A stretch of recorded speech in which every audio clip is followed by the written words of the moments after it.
By the time the sirens sounded all around New Delhi, 2 months' planning had been completed.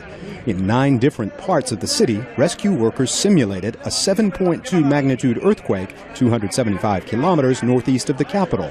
At this high-rise government building, volunteers fanned out to get shopkeepers away from the building.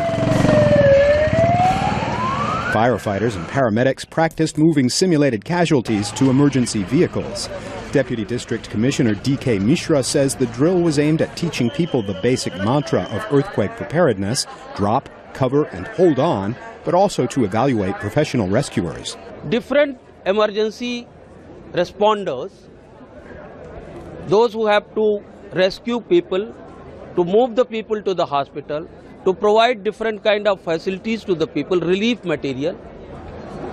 We have to test their capacities, one, and how swiftly they operate, they come to the point and handle the situation.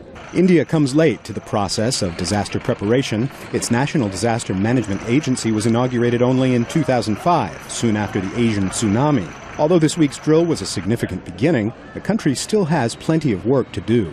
Anjali Quatra is an internationally recognized emergency management specialist. She observed a drill in one of Delhi's underground subway stations. It was supposed to last for half an hour. It lasted only for 5-7 minutes. The passengers had to be detained from a train because the scenario was a crack had developed in the track. Quatra says subway staff failed to manage the commuting crowds, many of whom reboarded trains long before the half-hour drill was complete. She says professionals and ordinary citizens alike need to take such drills far more seriously. I think it starts with attitude and also the awareness levels. The officials also are not aware of the risks.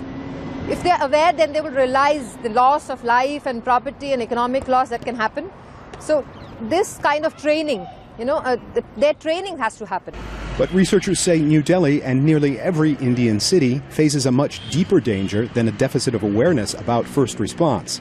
They say decades of corruption have permitted many contractors to bribe their way out of ensuring the city's buildings are up to code in standing up to earthquakes. With the Indian capital situated in a seismically active zone, the ramshackle state of many structures here could dramatically increase the casualty count in a city of more than 16 million people.